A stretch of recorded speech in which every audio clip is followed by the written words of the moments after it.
What if I told you that some people think holding hands with someone outside of your relationship is worse than sending naked photos? And some people feel like an emotional affair is much worse than a physical one. And these gray areas can make or break your relationship, especially if there's infidelity.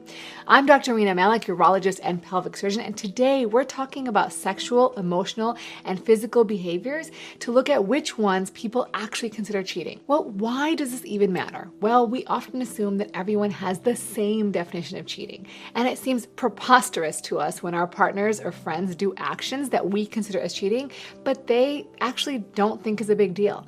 Ultimately, these differences in perception of what is cheating can destroy relationships when partners have very different boundaries that they've never talked about. And mostly everyone agrees that obviously sexual intercourse with someone else is cheating. But there's far less agreement on more ambiguous behaviors like holding hands, sharing secrets, or going to dinner alone with someone of the opposite sex. Now, these gray areas are where most relationship conflicts actually happen. And as someone who works primarily with a lot of men, I can imagine how this could lead to a lot of conflicts if you don't talk about this with your partner. But before I explain the science, since you're already here, investing time in learning about improving your relationships, why not grab my free guide that covers the top 10 things that actually enhance pleasure, backed by science, at www.renamalikmd.com/morepleasure. Back to the science. So to figure out what people generally think of cheating as, a team of researchers from the University of Michigan and a bunch of other institutions studied this exact question. They surveyed 456 college students, about 67% were women, and on average they were 19 years old. And they looked at 27 different behaviors to see whether these constituted cheating in a long-term relationship. In the study, the researchers created this list of 27 behaviors which spanned a number of different categories. Things like sexual behaviors, which include intercourse or oral sex, erotic behaviors like texting sexual messages or watching porn together, relationship status behaviors, sort of like holding hands or kissing, emotional bonding, like forming deep connections or sharing secrets, financial support, such as giving someone even $5 to support them financially, and social interactions like brief hugs or taking road trips together. Now, each participant rated every behavior on a scale from 0 to 100%, meaning that 0 was like there's no cheating and 100% is definitely cheating if it was done with someone of the opposite sex other than their partner. But here's what makes this study really interesting. They also measured two key personality traits: attachment anxiety and attachment avoidance. Attachment anxiety is essentially a fear of abandonment, like these people are constantly worrying about losing their partner. Whereas attachment avoidance is sort of the opposite. These people tend to keep a real emotional distance and avoid intimacy. And I talked all about these sort of attachment styles with Jessica Baum on the podcast very recently, and it was so fascinating to see how these actually play out in relationships. So if you want to learn more about these attachment styles, check out that podcast with Jessica Baum. So in this study, the researchers looked at validated psychological scales to identify and measure the presence of these traits.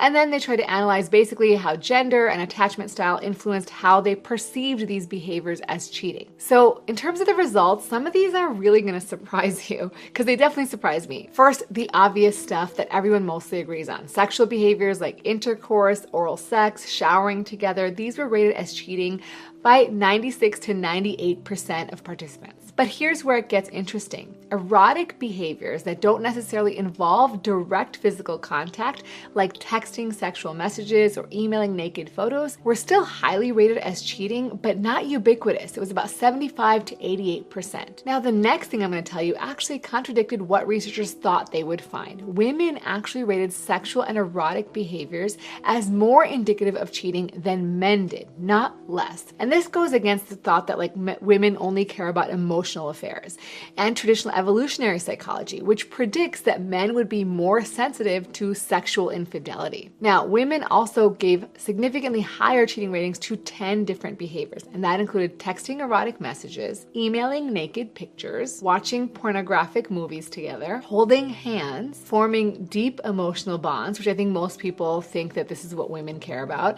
and the only behavior that men rated higher was giving someone $5. Yeah, you heard that right. Men were more likely than women to see giving someone $5 as cheating. Now, this was obviously a minor financial support item, but it's still really interesting. And the psychology gets even more interesting when you look at attachment styles. People who had higher attachment anxiety, those who were afraid of abandonment, rated 18 out of 27 behaviors more indicative of cheating, meaning that they're really nervous and hypervigilant. So they think that these are all potential threats to their relationship. Whereas people who had attachment avoidance, those who kept emotional distance, showed the opposite pattern. They actually rated those sexual and erotic behaviors as less indicative of cheating.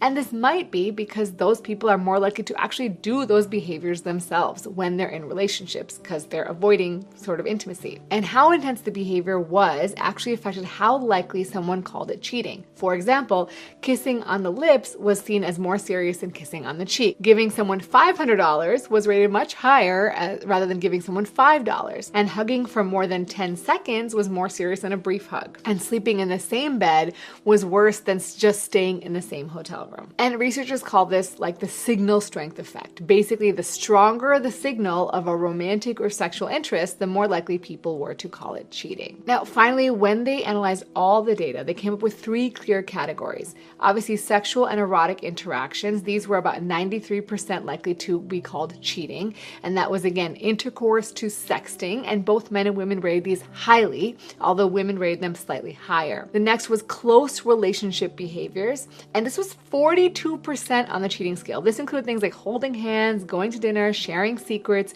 and providing financial support. And this is the gray area where most relationship conflicts happen.